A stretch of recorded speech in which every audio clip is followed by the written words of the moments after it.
looking at the Israel-Hamas war. No doubt the Israel-Hamas issue has been taking the center stage in the media globally as the war enters its 13th day. The President of the United States, Joe Biden, was in Israel on an urgent mission to keep the Israel-Hamas war from spiraling into a broader regional conflict. The office of Israeli Prime Minister Benjamin Netanyahu said that the limited humanitarian aid would be allowed into Gaza from Egypt following a request from President Biden. The U.S. President's visit came after hundreds of people were reported killed in an explosion at a Gaza Strip hospital the night before. Now, there were conflicting claims of who was responsible for the hospital blast. Officials in Gaza quickly blamed on Israeli airstrike. Meanwhile, Israel denied it was involved and released a flurry of video, audio, and other information that it said showed the blast was due to a missile misfire by Islamic Jihad, another militant group operating in Gaza. The Islamic Jihad dismissed that claim already. Now, the war that began October 7th has become the deadliest of 5 Gaza wars for both sides. The Hamas-run Gaza Health Ministry said that 3,478 Palestinians have been killed and more than 12,000 injured in the past 11 days or 13 days, as it were. Now, more than 1,400 people in Israel have been killed, and at least 199 others, including children, were captured by Hamas and taken into Gaza, according to Israeli authorities. To extend the front line of the Israel-Hamas war, I have with us live in our Benin studio, Alhaji Nuruddin Asonoge is an Islamic cleric. Thank you so much for joining us. Thank you for having me. Good morning, viewers. Thank you for coming, and of course, all the way from the city of learning, Kaduna State, the capital, we are being joined virtually by global affairs analysts and renowned clergyman, Reverend David Ayuba Azaman. Glad to have you join us. This is TMI from Benin. Thank you so much. Thank you so much. Okay, let's come to the studio. We'll get back to you in a jiffy, Reverend Azaman. Let's come to the studio. Now, Alhaji Asonoge, looking at the whole Israel-Hamas issue and the impact it has on humanity, what is your take? I want to say that the issue is a most lachrymose one that speaks to the depth of the knavery, the glibness, the hypocrisy of the international community. We have a situation that is very unfortunate, a situation that is most inhuman, a situation where people have been held captive for over 7 decades, and the international community has taken a flight into silence. And sadly enough, that is the situation. You have people who are living like subhuman beings, who have been manacled, for whom life obviously has no meaning. And until and unless the international community finds the impervidity, the intrepidity to say it the way it is, we'll have it as a recurring decimal, unfortunately. You think we're not going to have a way out and the international community have been biased? You can only begin to have a way out when we have the courage to tell or to speak the truth. But when we are parsimonious with the truth, we obviously will have it going on in this endless circle. Okay, Reverend Azaman, do you think the international community has been biased in this case, as been submitted by our guest here in the studio? The international community are not being biased. They are doing their best. I think Hamas brought problem for themselves. Israel did not touch them. Israel did not attack them. Israel was lying down, and they came and hit them. If you remember the desert party that was going on, that was when it all started. They started sending rockets from Gaza into Israel. In fact, Israel said that is their own 9/11.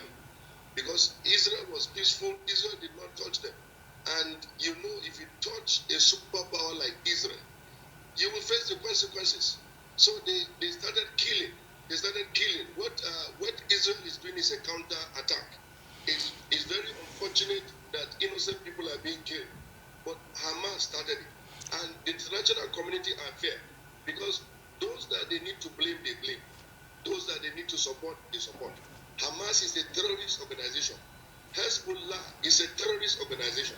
So you don't expect the international community to support terrorists. We have been having problems with terrorism in the world, even in Nigeria, Boko Haram, ISWA.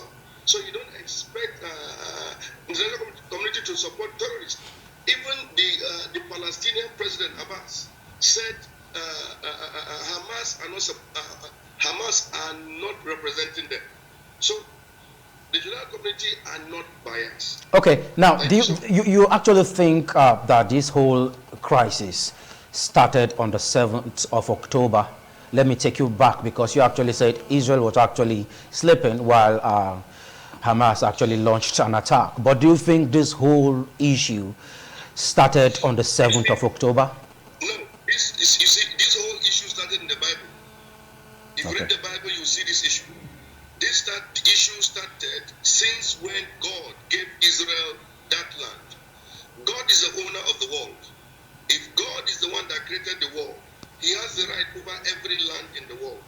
And the Lord said, I'm going to give the children of Israel this land from when they came out of slavery in Egypt. But since that time, they have been attacked. They have been attacked. And they have been attacked even up to today. So it didn't start on the 7th of October. It has started beyond, even before Jesus Christ came. Okay. So many accord. So many accord. So many, they have the Abraham Accord, the King David Accord. So many United States presidents, so many world leaders, they have sat down to see they bring a solution to this, but it is not making any headway. And why I said they started it, because everywhere seems to be peaceful until when Hamas touched Israel. That is when the crisis started again. Okay, now let's return back to the studio. He said he has admitted that it wasn't the 7th October that actually started this whole fight. I would like us to put a halt to it so that we will not make it a religious kind of discussion, because we wanted to look at the impact of the war on humanity and the way out. But let me allow you to quickly respond to what he said. Well, it's not going to be a religious war. Because if you, in all honesty, practice religion, what does religion do for you? Religion tames and domesticates proclivities towards mendacity. Religion tells you to be objective, regardless of whose source is God. It will sound oxymoronic for us to say that God is a God of justice, for example, and that God will be uprooting a people from where they were and giving it. He's not going to buy it. If I were to come to him and say, oh, God communicated to me that where originally belongs to him is now mine, that God said so. These are issues that are highly subjective. But let's deal with the issues that are on ground. When you say that there have been peace, what is our definition of peace? That I'm sure he would not accept. That a people all over the world, including renowned Christians, including Jews. The point we miss here is that we are poor students of history. There's a difference between the world Jewry and the Zionist apartheid state of Israel. There are Jews in their millions who are opposed to what is happening to the people of Gaza. There are Christians in their, of course there are Palestinian Christians who have been described by the state of Israel, the Zionists, as worshippers of idols. They have physically prevented them from participating. Because we have a very smidgen, smattering knowledge of all this, the thinking you get in this part of the world is that, oh, when we talk about this, oh, state of Israel represents Christianity. There are more Muslims in the state of Israel than there are Christians. You have about 1.something percent Christian as opposed to the 18% Muslims who are there. But what we are talking about is that what is evil, we should have no difficulty in identifying what is evil. When you, for example, say that this is nobody goes bail for even the state of Hamas. Israel was the one who established Hamas. funded Hamas. That they have admitted. Just like Hillary Clinton had agreed that they funded Al-Qaeda in order to dislodge the Soviet Union. What Hamas so, did, is it justifiable? How can it be justified, killing of innocent people? It can never be justified by any stretch of imagination. No justificatory basis for that. Nobody is going there. But we are saying, why we condemn that, let us admit, even, what is his name, Jimmy Carter, in his late 90s, it will be a century next year, had come to say that what is happening to the people of Gaza is unacceptable anywhere, that the land belongs to them. So when somebody wakes up and say, God did promise them, you ask the question, which God? God of justice or God of injustice? So these are issues that are highly subjective that we should not bring to the fore. Let us deal with the issues. So are you saying if Israel leave the Palestinian land, there will be peace? Of course. What is the contestation? What is the contestation? On a daily basis, like he said, there was the accord, whatever, who had worked towards the realization of that accord? Who had worked against it? The state of Israel. On a daily basis, they are expanding. There are a series, plethora of UNO resolutions condemning the state of Israel. The Secretary General of the United Nations had again said so about the state of apartheid that is in Israel. On a daily basis, they are expanding. Okay. Israel is consolidating on what it calls as its own constituency while going on a daily demographic expansion. Okay. Who now, takes we that? can't take the strength of Israel away from this whole issue, as the attack on Israel on 7th of October with their retaliation has actually caused a devastating humanitarian crisis in Gaza. Reverend Ayuba, if you are still there, do you think de-enlisting the state of Israel will bring a lasting solution? De-enlisting the state of Israel? Yes. Israel has been there since time immemorial. And God said he has given them the land forever. You mentioned that it's not religious. It is religious. It is religious. If the Bible spoke about it, the book of Amos, what is happening today? The Bible in the book of Amos, the Bible in the book of Zephaniah spoke about it. He spoke about this Gaza war. So it is religious. It is their land. Tell me one king in Jerusalem that has been a Palestinian. There is none. It's just some people that have come, they want to rewrite history. It's just like what we are having in Nigeria today. Yesterday, I had to be forced to make a video. Some people that rose up in northern Nigeria, and they are saying Abuja is their own. Abuja is their land. When we know that a place like Abuja belongs to the Bagi people, there is no land that there are no indigenous people. The Jews, the Israelites are the indigenous people of Israel. And nobody can take that land. Biblically. No, if they were indigenous, God would not be giving to indigenous people. I'll get back to you, Alhaji, in a moment. Contradictory? He still have the floor. Go on, Reverend Azaman. They were expelled in AD 70. Even Jesus spoke about it by one emperor Titus, a Roman commander. But the Bible predicted it will happen. And the Bible in the book of Ezekiel 37, 38 said they will come back. They will come back at the end of time. So if you take over my land, just like what is happening in Southern Kaduna where I come from, they take over our land. They drive us out and take over our land. Does that mean it's not our land? It's our land. So the Jews have come back. And in 1948, they formed a state. So you can never say that they should delete the state of Israel. It's not possible. Okay. The Gaza are in their land. That is their land for them. Israel is for the Jews. It's the eternal capital. Jerusalem is their eternal capital. Okay. As I repeat, tell me one Palestinian that has been king in Israel. King David is a Jew. He's an Israelite. Solomon is a son of David. Asa is a grandson of Solomon. All of them, they are Jews. Jesus is Jew. Mary, his mother, is a Jew. Paul, the apostle, is a Jew. So they all live in that land. Okay. It is the British. It's the British that renamed the land Palestine. If you go back 300 years, there is no land called Palestine. No land called Palestine. And they left the land barren. The land was a desert. It was a dump. Until when Israel came back, they made that land fruitful, just as the Bible predicted it. Okay. So please, this issue that Israel should be delisted from the map of the world, that is the language of the terrorists. That is what the Iranian government are saying, that Israel must be wiped out. But because Israel cannot be wiped out. It is disproving, or it is making their religious belief become a lie. Okay. That is why they hate Israel. Okay, we'll get back to you in a moment, Reverend Azaman. It's obvious I have two historians here with me in the studio, but let me come back now to you. You wanted to react quickly? Yeah, you see, the sense of whatever, when you say these persons are Jew, who was their father? Abraham. Who was their father? When you trace the genealogy of David and other, you trace it to Abraham. Okay. Who was the father? How did they come? Abraham had two sons, Isaac and Ishmael. So if you are a Yoruba man, for example, or you're an Hausa man, you will say you have two sons. One of your sons will become Hausa. The other of your son is not Hausa. How do you describe that? It doesn't make sense. Fine. So when he says they were Jew, who was that Jew who was there? I honestly don't understand. Are you saying what the you're talking Palestine about. and Israelis are one? Are you saying they are one? Obviously, they are cousins. So what is the essence of this whole crisis? This is why I'm telling you If they are one. that you have a Zionist government in Israel. With the average Jew, there are there are millions of Jews who do not believe in what Netanyahu and the Zionists, whatever, is doing. It's an apartheid government. The Zionists.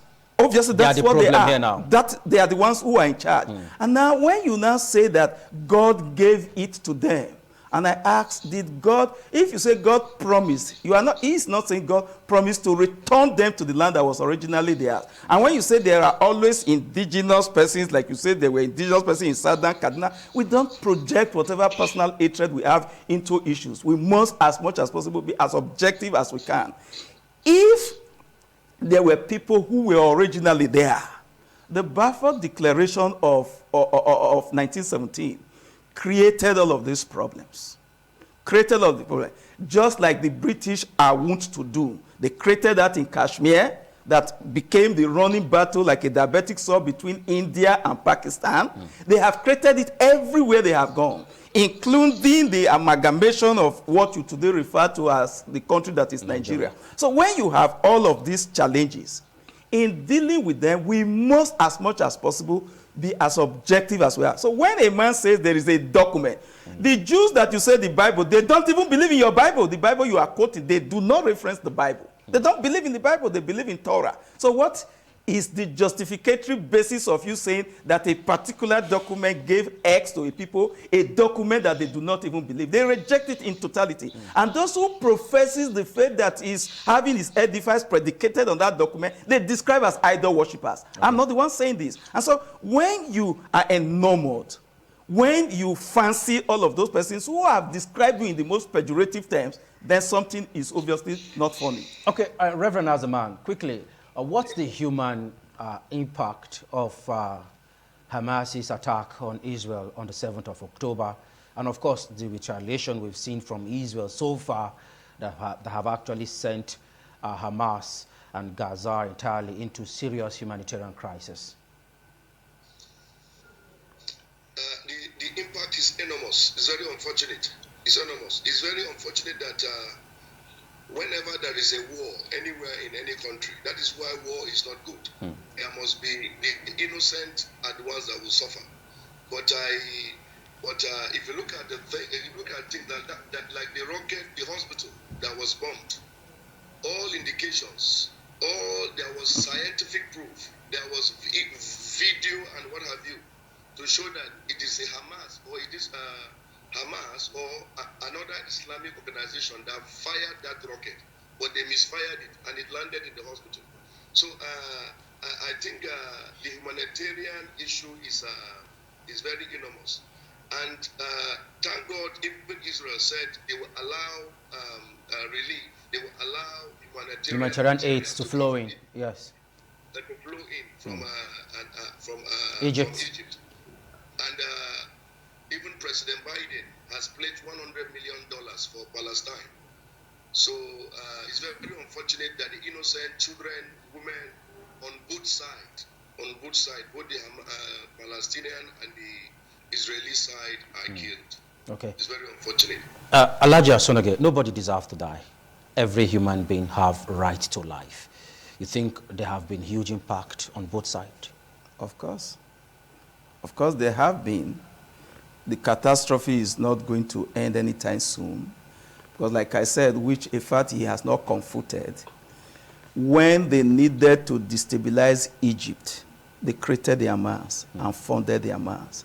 Just like some persons funded Boko Haram. So Israel, are you categorically saying Israel funded Hamas? Of course. You think so? One of their foreign minister had said so. We funded Hamas. But that could be an allegation. It's not an allegation. Is it a fact? If I'm in government and I say we did this, Hillary Clinton said, Al-Qaeda was our creation. Al-Qaeda was our creation. So you're categorically saying Israel created and funded Hamas? They did ostensibly to use that. You know, when you do not intend certain things to happen, you will create a scenario that will make the realization of it slightly impossible. So it's their creation. It's their creation. And the vast majority of the people of Gaza are obviously helpless. They do not need them. It's like when you go to the southern part of this country, sit at home became a ritual. Are you telling me that the average trader in a bar was enjoying the homologous hemorrhage, financial hemorrhage, resulting from that sit at home? Definitely. But they were obviously helpless. And so you will now, how fair would you be if you are going to blame the average Easterner? And it's your people that are responsible, so you talk to them. Did they have the capacity to do so? The answer, of course, is no. So you find out that the point that is being made, the United Nations, except that the United States of America will consistently veto any such move, have never been short. They have never been niggardly in their condemnation of the state of Israel. Okay. Each time there is this attack, saying that, let us have the two-state solution. When you say the two-state solution, every day they come close to realizing the two-state solution, Israel takes more of the land that was available to Palestine.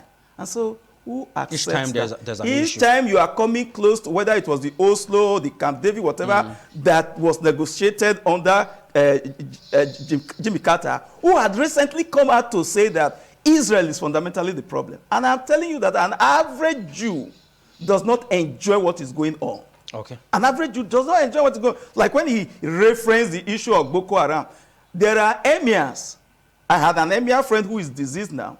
When his palace was attacked in Yobe, his mother, his wife, they went in different directions. It was weeks he got reunited. And no one of them survived that. A number of emirs have been killed. So you find out that once there is a war, once there is a crisis, it's not circumscribed by the belief any individual has, by the philosophy you are. Not even those who were the precipitator can at all material times say they are buffered against the untoward consequence that would come as a comeuppance of that which is done that ought not to have been done. Okay, Reverend Azaman, we've seen cases where Christians in northern Nigeria and other parts are putting up posts on social media and other media handles standing with Israel. And we've also seen northern Nigerians, we've seen Muslims in northern Nigeria and other part of the world standing with the Palestine.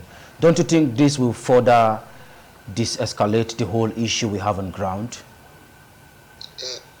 That is why I say it is a religious issue. It's a matter of some people trying to rewrite history. You see, this world is run with lies. It is lies that runs the world. And me, my religion, as a not even as a pastor, as a Christian, we are taught to speak the truth.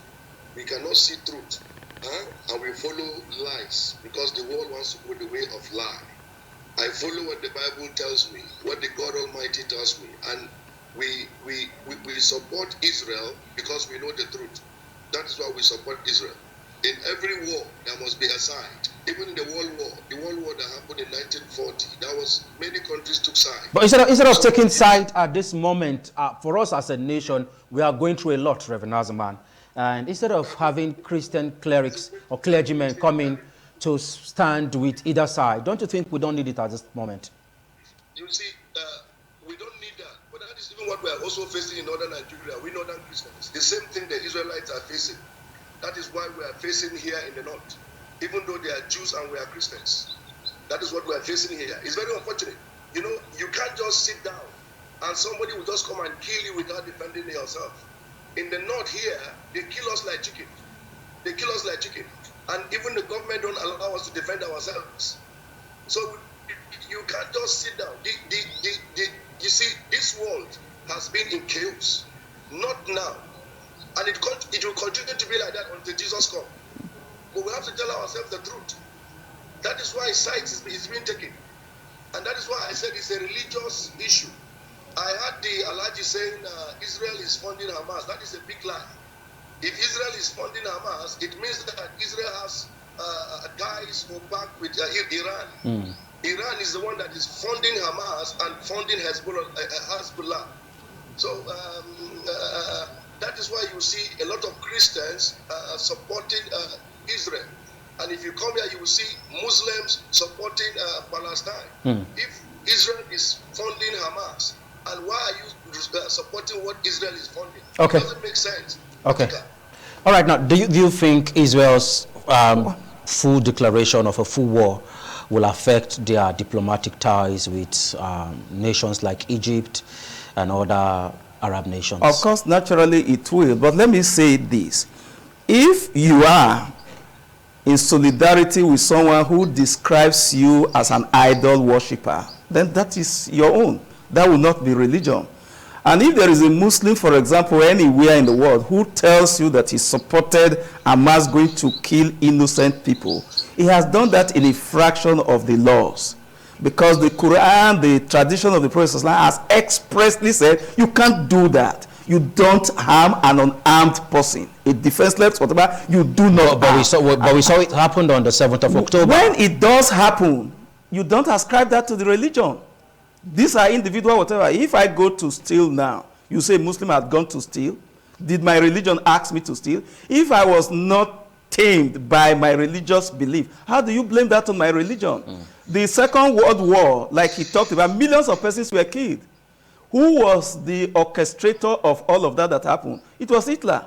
Hitler professed Christianity. Do I hold Hitler responsible for that? The Crusade Wars. Do you hold Christianity for that? The individual who had done so do not. That is where we run into serious problem when you want to identify the person on the basis of what he professes or where he comes from. It is a crime he has committed. Locate that person from whatever his beliefs are. Because if the beliefs had meaning for him, they would have transformed him. Alhaji Asunege, yes. I would like you to respond to this quickly. But you and I know that it's very difficult to trace these guys.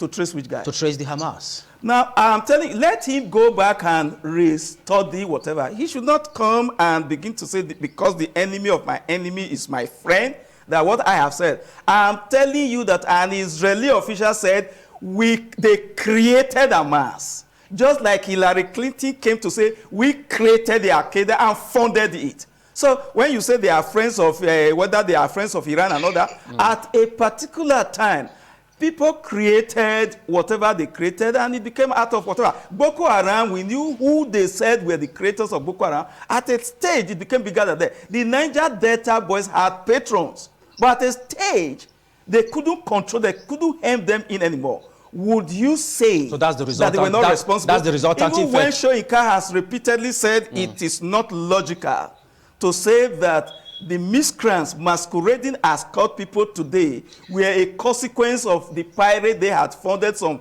decades ago. But people say, hey, you can't distance yourself from the fact that what you're doing now midwife the present day cults that we have in our institutions of learning. So when you say they didn't create, that is a lie and all that, I would ask that you go up your knowledge of all of these issues before you come to the stage and begin to say the point that is being made is not a correct point. They are there. They are veracious facts. They are facts that are unassailable, that they created and funded. They have never disputed this. Okay. So if you find somebody in the north, for example, who is euphoric about the fact that children, harmless citizens, even in those non-combatants, Islam says you can't kill. When you kill, there are consequences. It doesn't matter. The same Bible he reads, the Bible says a number of persons will come and say, in the name of Christianity, we have done this. But when they ultimately return to God, In the book of Matthew 7, verse 21 to 23 down, he said, I'll say, go away, you workers of iniquity. He's not contesting the fact that all of those things they claim to have done, whether they were miracles or that they did them, but they were iniquitous beings. The fact that they did what they did, magicians, those who practice diablerie could do them. Okay. But let's look at the facts for what they are. We are saying, whereas what Hamas did is condemnable, we are dealing with an apartheid state that by its policy is asphyxiating a people. By their predacious nature, they are making life very necessitous for the people who are there. And somebody wakes up and says, oh, God gave it to them. I say, that sounds oxymoronic, because the God who is a God of justice will not be the perpetrator of acts of injustice. Okay, let's get back to Reverend Azaman, standing by from Kaduna, joining us on the show. Reverend Azaman, the full-scale declaration of war from Israel to Gaza, quickly help us, take us through what will be the impact of their diplomatic ties between Egypt and other Arab nations.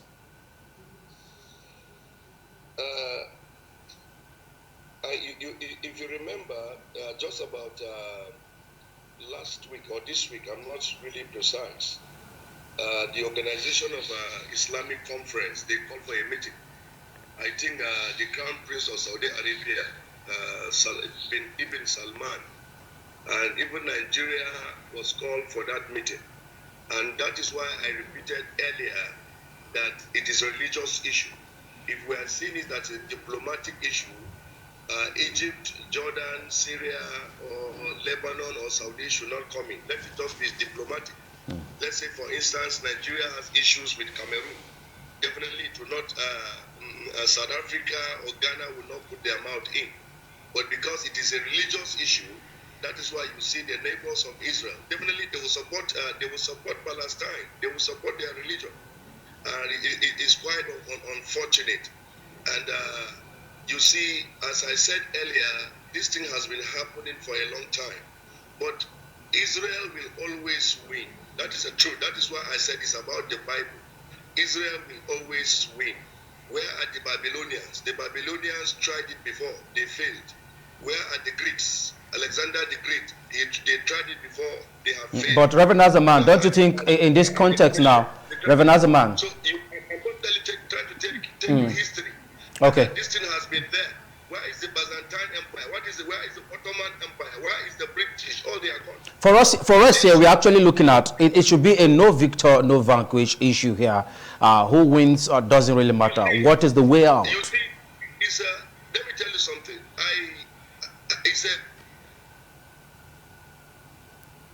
You must be killed.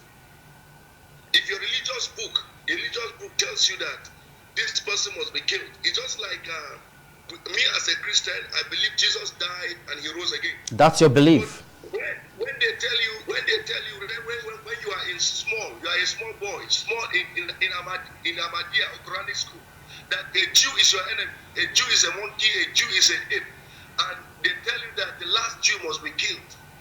You can see it's something very difficult and dicey. Diplomacy cannot stop it. That is the truth. Okay. Diplomacy cannot stop it until Jesus comes. Okay. We'll return back to you in a moment. You are itching to respond to this. I think he is done. I have a question for you. Yes, he's done plenty. Okay. Okay, go ahead. He's done plenty of speculation. I have gone through a number of Quranic schools and all that and the rest.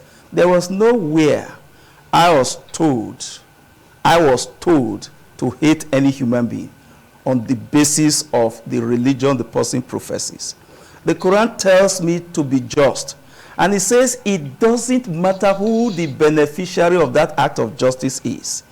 Whether he, and the Prophet said, if a Jew, for example, were your neighbor, and you denied him of his right, you will find me with him on the day of judgment, and you will be my enemy. So where he gets his own postulation from, I don't get it. But again, it's a funny whatever for one individual to say that because Saudi Arabia is calling a meeting, it points to the fact that it's a religious whatever. The Rafah crossing is in Egypt. Egypt has done the bidding consistently of the state of Israel by refusing to open it for the people of Gaza to pass through. As we speak now, the blockade is still there. And so you are hemmed in. That is the kind of religion he speaks about. Now, you are in a region, once there is an escalation, what he probably does not seem to know is the dynamics of war and the implication it has for economy. Definitely. Saudi Arabia is 99% reliant on oil. And so once there is crisis, you look at the geopolitics of oil. Once there is crisis, Saudi Arabia's economy will begin to convulse. Now, when you take the Strait of Hormuz, over 20% that, of course, links the Gulf of Persian to the Gulf of Oman, over 20% of the world oil export passes through that region. And that of Saudi Arabia must naturally navigate. And if there is an escalation of the war, Hezbollah, that is backed by Iran, gets involved in this theater of war, which increasingly will become a theater of barbarity, attacking Israel from the north. Of course, the American carrier ship is already in the Mediterranean.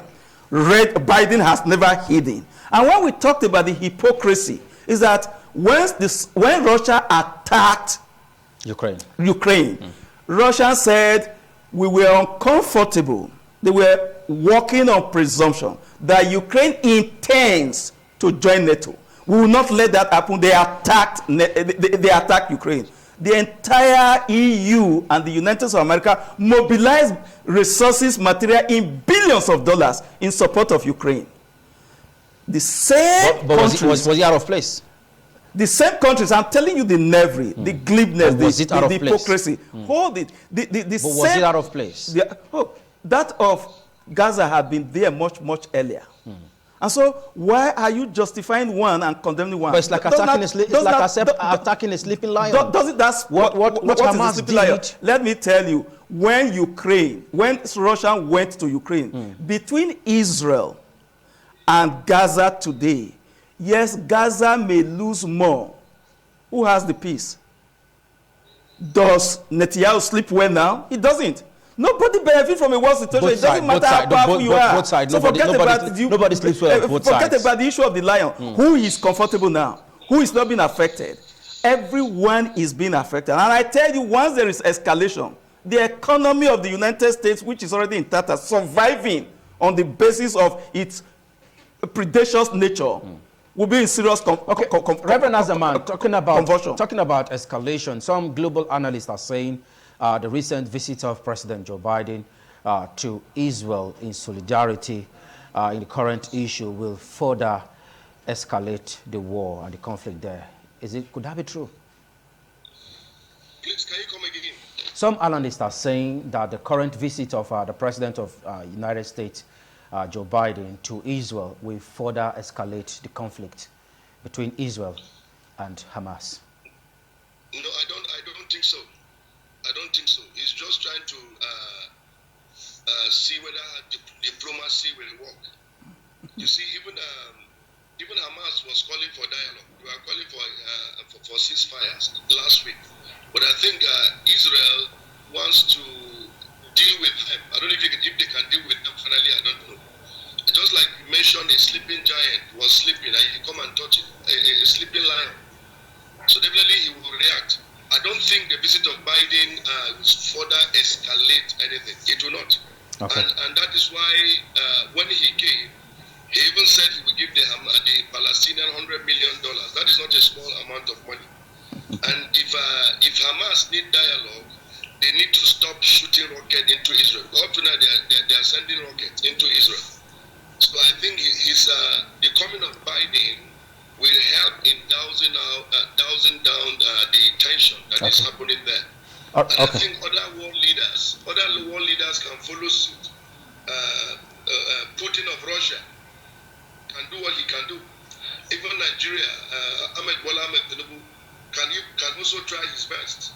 The Arabs too can try their best. The British Prime Minister, anybody has the right to go to Israel to see how he can broker peace. So if Biden says, let me go to Israel to see how I can broker peace, I don't think it will raise... It doesn't pose any threat. Okay. You think so? He didn't go there to broker peace. He went there for solidarity. And so when you tell me you will give me $100 million, You say that's big money. Yes, it could be big money. It's like you telling me, hey, you glutton, come and eat when you have removed my self-esteem. We are saying that the people of Gaza for decades, nobody takes that if you have a sense of humanity, are in an open prison. Nobody denies this. And I'm telling you that there are Jews. We cannot be more Jewish than the Jews. There are Jews who say, hey, this is unacceptable to us. It makes us feel mortified. We are ashamed that we are associated with all of this trash. And so when you look at the position he had taken from the very beginning, it's not a position. Whom are you mollifying? How does that address the fundamental issue? The fundamental issue is that these persons have a right to survival. The South African scenario, the whites didn't know where to go.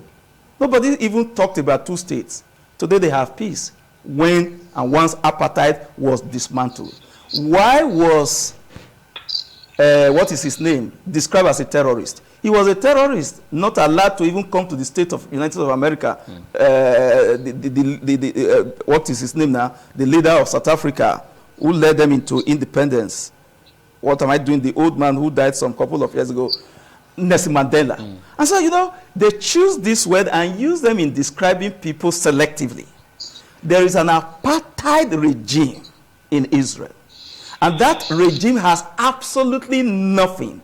It is not in fulfillment. It is not in tune, in tandem, as it were, with the religion, the Judaic, whatever religion that believes in the Torah. Yes. If it's an age-long issue, yes, should Hamas now have their pound of flesh on innocent citizens? We say, because from the boat submission here, it seems it's an age-long issue that we are dealing with here. Like I have repeatedly said, what Hamas did is condemnable anywhere, everywhere. You do not need to be a participant in the physicality of any traumatic experience or denigrating experience before you become solicitors for those who are victims. That is outside the point. What Hamas did is condemnable. We have said so. But let us not in one breath condemn what Hamas has done while we are applauding the apartheid state of Israel that had made life hellish. Whereas Hamas could never have found that as a sufficient gain to destroy lives that they did not create, we are saying that a basis is existent for people who will be evil to continually do the evil that they are doing. Okay, Reverend Azaman, Gaza is currently under a heavy humanitarian crisis as we speak. No water has been cut off, no electricity and food supplies. Although from the visit of the President of US, Joe Biden, there are indications that the border between Egypt and Palestine will be opened for humanitarian aid to flow in. What is the impact of this war so far economically? The impact is disastrous. Just as you said, water supply has been cut off, electricity, light has been cut off. Imagine living a life without water. Imagine living a life without, in fact, you can live without electricity, but water is very difficult. There's a saying that they say water is life. So the humanitarian crisis is enormous. I don't know what Israel can do so that let it affect only Hamas. Let the innocent civilians in Gaza, let them be spared. But I think with their technology, with the Israeli technology, they can take on the Hamas people. So to be fair to the Gazians, I think that Israel can reconnect their water supply and their electricity, just because of humanity, but not because of a terrorist group called Hamas. It's quite unfortunate. As I said earlier, both sides have suffered casualty. Israel even had to say that in all their wars, there was no one like this one. Even the Israeli-Arab war. The Israeli-Arab war lasted 6 days or so. But you can see that this one, you mentioned earlier, the 13th day. So that is why, and whenever war is prolonging like this, you will find a lot of casualties. It's very unfortunate that a lot of civilians, but again, Israel is accusing Hamas that they use human shield. Israel is accusing Hamas that they use babies, they use women as human as shields. Go on. Reverend Azaman. Yes, yeah. They use them as human shields. So that is why they are being affected. There was a video I saw where Hamas is sending rockets from residential areas in Gaza. So that if Israel should attack that area, they will say they are attacking civilians. You can see that. So the Hamas has to look at humanity, and even Israel has to look at the humanity side. Okay. Let us not be involving the innocent. Let Okay. the militants and let the Israeli soldiers Okay. fight themselves. All right. Well, let's quickly come to the city because we need to wrap up in a moment. Alhaji Asonoge, do you think Gaza is right for Gaza to pay for Hamas's action? Is it right? Because Israel is saying it's a full-scale war and we are not going to leave any stone unturned till we get to Hamas. But civilians are on the way and so many have lost their lives. Children, women, elderly people, armless civilians. Yeah, the Gazans have always been at war for decades because their economic life is zero, near zero. They can't go to farm. You could sleep in a home today, and by evening that home is not yours. You can't. The mortification, the wretchedness of the heart of this person cannot be quantified as it were. So. The fact of the matter is that until and unless we find the intrepidity to deal with issues the way they are, what is the United Nations for? You have passed resolution upon resolution. They have consistently done that. They have been honored by this same Zionist state in breaches. And nothing is happening because consistently they enjoy the backing of the superpowers. And for as long as that happens, you have pockets of persons who are reacting. And like I told you, if we are students of history, we don't have to doctor them. Let's do a peregrination into history. Okay, it's a creation. Okay, we really need to go now. We'll be coming again to really look at the front line of this discussion, the Zionists, the Jews, and the Palestine. Thank you so much, Alhaji Asonoge, for finding time to join us. And of course, Reverend David Azaman Ayuba, the Assistant General Overseer, King Worship Chapel and Ministry International, all the way from the City of Learning, Kaduna State. Thank you for joining us, Reverend Ayuba. Thank you so much. Thank you so much. I appreciate it. Okay. Thank you for your time. Thank you.